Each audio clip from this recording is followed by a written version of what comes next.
প্রশংসা সে আল্লাহর যে একটু আগে জাহান্নামী হওয়ার কথা ছিল, মুহূর্তে কালেমার মধ্য দিয়ে তাকে জান্নাতি বানিয়ে দিলেন। দেখেন প্রতিবেশীর সাথে কি আচরণ। ইহুদি প্রতিবেশীর পাশে দাঁড়িয়েছেন, অসুস্থ, ভিজিট করেছেন। আমরা যেন আমাদের প্রতিবেশীর খোঁজ রাখি।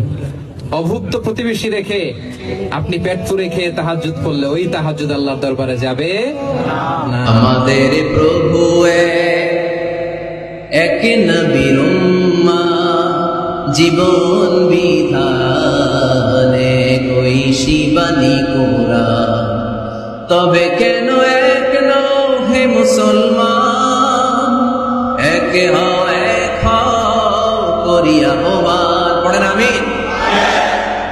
বাইতুল্লাহে মদিনা শরীফে উহুদ পাহাড়ে বদরের মাঠে এত জীবন